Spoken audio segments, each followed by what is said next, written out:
Jazakallah khair to Sheikh Suleiman Ghani for that powerful talk. Next up, I would like to call Abdullah Andalusi, inshallah. Bismillahir Rahmanir Rahim. Alhamdulillahi Rabbil Alameen. As-salatu was-salam Nabi Kareem Muhammad wa alihi tayyibin wa sahbihi salihin. I greet you all with the Islamic greetings of peace. Assalamu alaikum wa rahmatullahi wa barakatuh. May the peace and blessings of God be upon you all.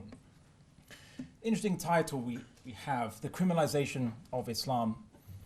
I mean, to some people it sounds like a conspiracy theory. I mean, like, you know, how can the Western governments or Europe or America, how can they criminalize Islam?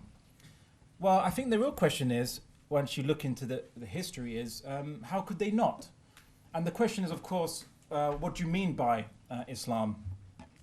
I mean, let's just look at it, I suppose, on an ideological level. The Western civilization after the Enlightenment was based on a general premise of the supremacy of the individual. That is, that every individual human being is the most supreme concern above society, above God, and so they fashioned a whole political system around giving that supremacy to the individual, which they gave a euphemistic name, freedom, or it's known usually by its liberalism, the political manifestation, and the ideology is individualism. Now, how would a civilization which is based on individualism, or the central creed, how would it naturally react to another civilization which is based on a creed that all individuals are subservient to a higher power, which is God, the creator of all things? And if you really look at it, I mean, if you just really dig deeper, it's actually quite interesting. I call this the Western Tawheed in individualism. It's the belief, because look what they talk about the individual. The individual is the font of creativity. It is the font of, it has sovereignty. It is the font of free will. It has infinite potential. But where do we hear that same description being given to as Muslims? It's to God. I say God is the only true individual, al-ahad, because only God is truly independent, truly self-sufficient, truly the font of creativity.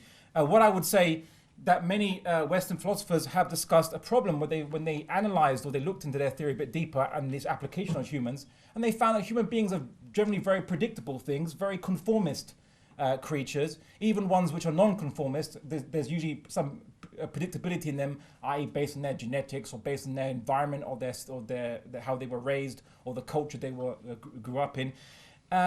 Everything about us actually came from elsewhere, and it's caused such a kerfuffle amongst philosophers that they call it the problem of authenticity. What is truly authentic about you? That is what's currently being discussed. But this is the problem and the irrationality of individualism. We're not individuals, we are part of a species. If no one taught you language, if your parents never taught you language, you'd never spontaneously generate it yourself. Psychologists have noted this. You're not an island unto yourself, you affect each other. The fact that most of you speak the same language and have similar fashions is because you were brought up in the same society. It's not just some big coincidence that you all randomly chose from your own creativity to have very similar fashions. No, you all conformed. And that's what humans are. We are social creatures. Hence, the greatest punishment you could put someone in is isolation. Emanating from this ideology of individualism, you have its political manifestation, liberalism. You have feminism, secularism, nationalism, a modern concept of democracy, not as different from the Greek concept of democracy, which is actually very different. So you have all these different isms which arose from the ideology of individualism. Now, the thing is that when the early European philosophers encountered Islam, and when they got rid of the old word for Islam, Mohammedism, they coined a term based on what they perceived Islam to be. Islam was a comprehensive way of life. It had a comprehensive creed. So Voltaire came up with the idea, well, we should call it Islamism. That was his first word. That's the first word for Islam, was Islamism. Because they saw that the Caliphate, the Ottoman Caliphate, they saw how the Muslims lived and so on. And they said, well, this is a whole way of life. It's a different ideology. We'll call it Islamism. And when you actually see the first European Enlightenment thinkers, how they discussed Muslims, how they discussed Islam, what was their viewpoint to Islam, what was their judgment upon Islam, it was basically one of intolerance. If you read the works of John Locke, and he's ironically titled A Letter on Toleration, John Milton, who's meant to be the father of free speech, but he talks about not tolerating Catholics and Muslims by extension. John Stuart Mill, who justifies colonialism and calls the states governed by Islam as barbaric, and you can justify any treatment you want to barbaric individuals, necessary to make them into liberals. And Alex de Tocqueville, who justified really brutal French colonialism against these barbaric Algerians and others following Islam. So we see that many of these, these are quite, central, liberal Enlightenment thinkers, and they were justifying an intolerance towards Islam until the Muslims could be brought round to the European way of thinking, to basically liberalism and its associated ideas. And this is no mystery to anyone who studied history of these Enlightenment thinkers and their ideas and perspectives. And the thing is that as Lord Cromer, who was the governor of Egypt, the English governor of Egypt once England had took it over, as he noted, if you read his works on Egypt and so on, he says that basically, and what he did in Egypt, he tried to say that, look, we won't tolerate the Egyptians having any kind of an Islamic government. We will use women as a means to inculcate European ideas into the Muslims by saying we're going to liberate women. And the biggest irony of this, of course, is Lord Cromer was against women's suffrage in UK. So he was against women having the right to vote. When he instituted his reforms in Egypt, he actually removed women from the education system. So where's this liberation? And Lord Cromer just basically said that the aim is to reform Islam. I said to have a reformation like they did to Catholicism. They thought they could export that same kind of system on Islam. We're going to reform Islam. And he said very, very candidly, a reformed Islam is Islam no more. And that was his aim. Now, ever since the Middle East has been colonialized, and a generation who were inculcated in the Western education system, the first, so I call them first wave secularists, the people who, in Egypt, Syria, and so on. These are all first wave secularists who are part of the regimes and who were put there to rule after the Europeans left, rule as a proxy for the Western governments. What has happened now, ever since the Middle East has and the Ottoman Caliphate was dismantled, then you saw the Western intellectuals stop using the word Islamism and now refer to it as our religion as Islam. Or now we were worthy of being addressed according to the name of our religion. Okay, now you've lobotomized yourself. You've reformed into a purely intellectual, cultural, or perhaps even fashion lifestyle choice. That's fine. Now we can tolerate you, and now we can accept you. Now you might think, okay, maybe that's just the past. Maybe we've changed. Maybe the West, ceases to be imperialistic. And imperialism is really just what you might call the offensive jihad of liberalism. All right, it will conquer countries. Even John Rawls, the very prominent liberal philosopher of the last century, justified aggressive warfare to convert states to liberalism. So they have their own liberal jihad. It's all fine when it's done for the name of democracy and freedom, right? But not when it's done for any other system. And of course, unlike Islam, liberalism doesn't believe that you have a dhimma concept. In Islam, we don't believe that Christians and Jews and atheists should live under Sharia. They don't believe in it. We don't force it on them. Liberalism believes that human rights, its own conception of human rights, everyone believes in human rights, but liberalism's conception of human rights is universal, which means whether you like it or not, they will impose it on all people.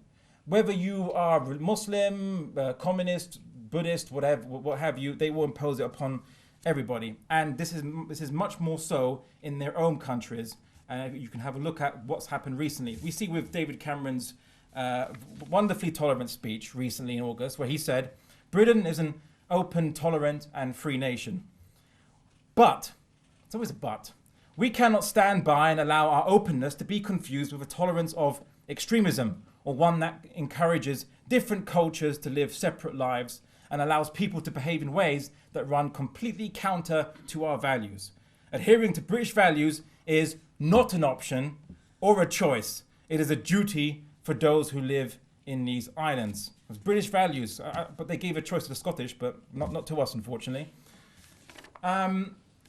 Now, you'll see this thinking manifested in how they treat minorities and how the West treats its minorities. See, the thing is that, yes, they were happy to import labor to rebuild the post-World War II economies, labor coming from many Muslim countries, former colonies, and that's fine.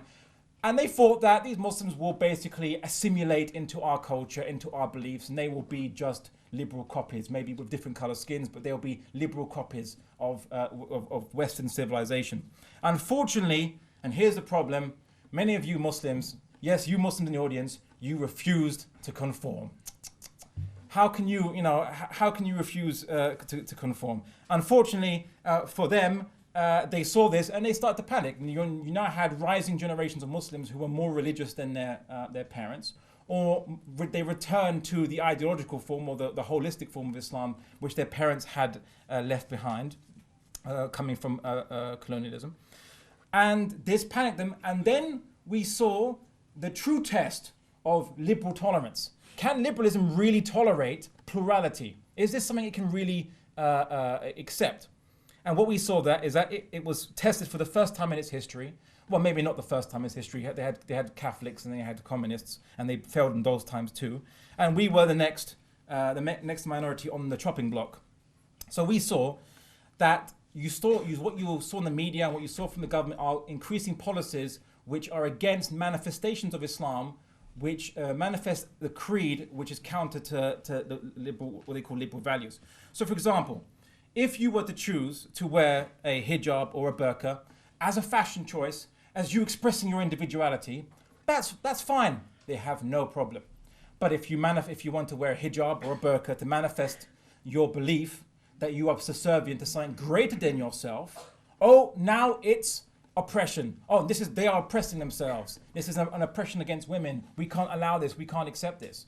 Even and you'll see this based on the fact that if there were equivalent fashion choices made, they are totally happy for it. I'll give you examples. So let's say the segregation issues. They said, in some universities, some of the Islamic societies, they have segregation. How could that be? It's intolerance. It's discrimination against women. Even though you have obviously half the room women sitting on one side and half the room men are sitting on the other side. They're both equidistant to the speakers. They both have equal distance to the speakers, and they're both listening in. They say, "Oh, that's oppression. That's wrong. That's segregation. That's discrimination." But they have no problem with it being in Eton. They have no problem with segregation in the Olympics or various sports. They don't have no problem with segregation in toilets. In various other westernized countries like Japan, they have segregated train carriages. Have no problem with that. Oh, because that's based on the individualistic basis. That's justified by individualism. But if you justify segregation on Islam, oh, we can't accept that. That's discrimination. That's wrong. We also see, for example, even the recent issue in schools, we see that there was this, Trojan hoax where they said, "Oh, look at these schools. There are Muslims who are trying to impose religion into British schools." The biggest joke about this, and it would be funny if it wasn't so tragic, is that if you look at British law, by default, all schools have to have majority Christian assemblies. By law in England. The issue is not about religion coming into schools. It's been established in this country since the beginning of public schooling, which was established by the Church of England, actually. The only issue they had against these schools was that these schools were basically teaching Islam to the next generation. And what the West learned in colonialism is that you can control the next generation's thinking if you control their education.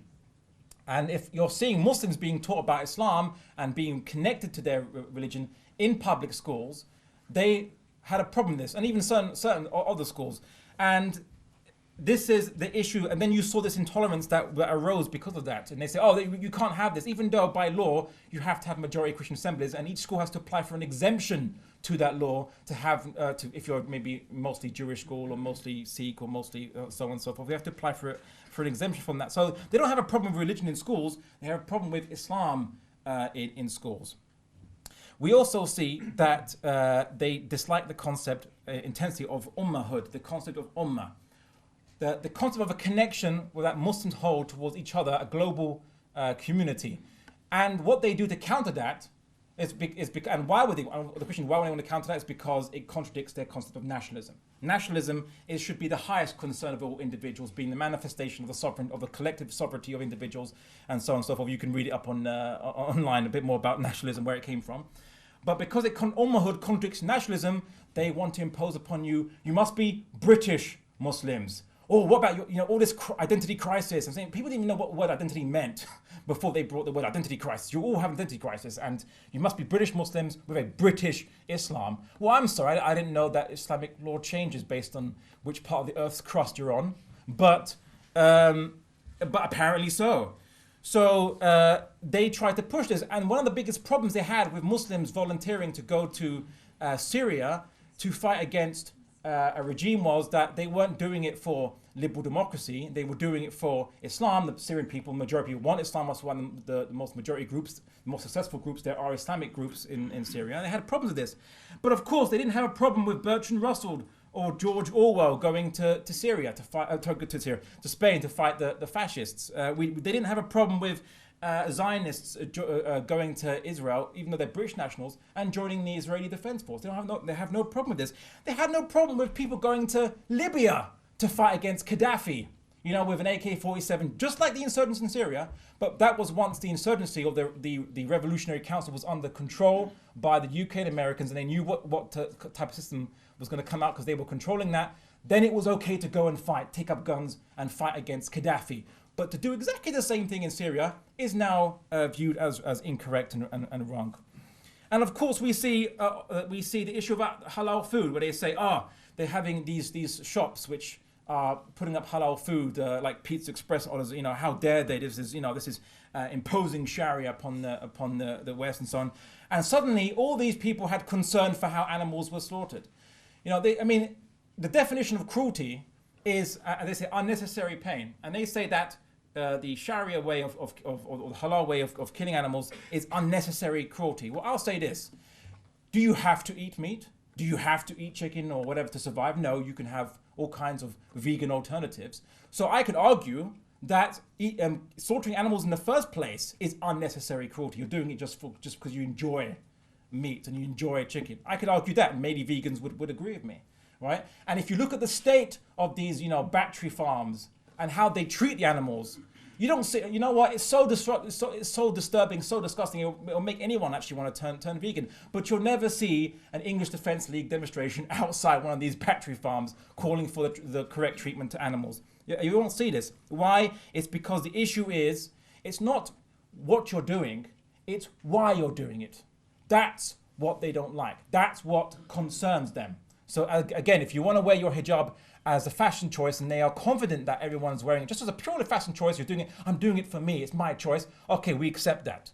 But if you're doing it saying, well, I believe that Allah subhanahu wa ta'ala owns my body, I don't own my body, Allah owns my body, and I will adorn it with what He's decreed. Oh, you are oppressing yourself, and we have to liberate you from your self-oppression.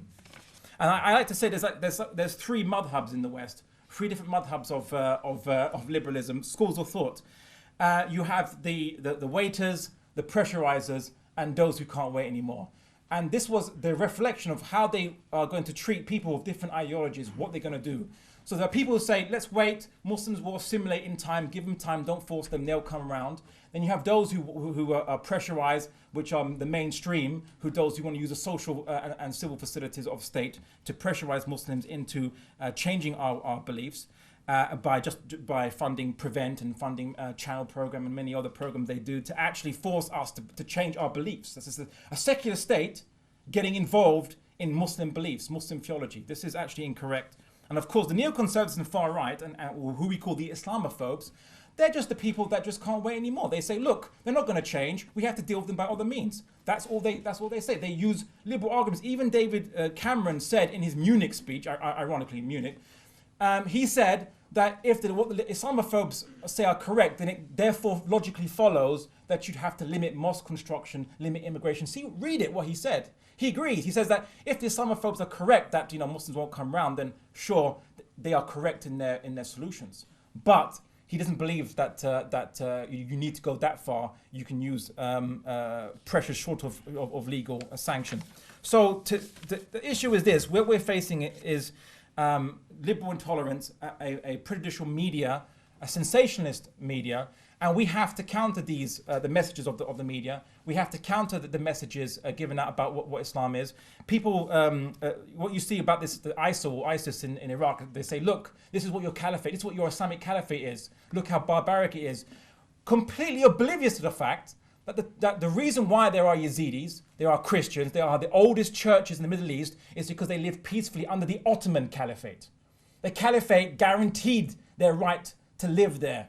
Right? This ISIL Caliphate is more a creation, indirect creation of the conditions imposed on the invaded Iraq, rather than a creation of Islam. As the creation of Islam is the Ottoman Caliphate. You saw no such problems between the minorities there. You saw peace and harmony. You saw people not fighting each other for sectarian wars on Sunni and Shia. You didn't see none of that, and that was under a caliphate for 600 years. The Ottoman Caliphate was, whereas this ISIL Caliphate, which they want to say, this is what caliphate looks like. We have to counter this. So I will finish up by saying we have to counter it by a number of things, intellectually, socially, and politically. Intellectually, we need to argue, debate, and defend Islam. We have to explain to people who have open mind in the West what Islam actually is, what it actually means, what it actually says. Socially, we should engage neighbors, our community, engage friendships. We have to humanize ourselves to non-Muslims, and unfortunately this is the case, what we have to do. But we shouldn't humanize ourselves at the cost of our own principles by trying to imitate them, saying, accept me, I look like you. No, they have to accept us for who you really are. They'll never respect you until you stand up for who you really are. And lastly, we have to engage in political activities, demonstrations and petitions. We have to cause a public fuss when our civil liberties are denied us, or at least our justice is denied us, basically. And if need be, we have to gain our this justice through civil actions, much like the Black Civil Rights Movement did in America. See, democracy never gives you your rights, and no one ever got their rights via voting. They got their rights by political activism, which is where you saw women's suffrage being introduced only after political activism was engaged with. And we saw that the African Americans of America got their rights after political activism. So we have to go out there and we have to engage in peaceful political activism to get our rights and to make a stand and say, you know what? Yes, we're different to liberal values, but you know what? We are peaceful, we are just, and we are humans just like you. Jazakallah.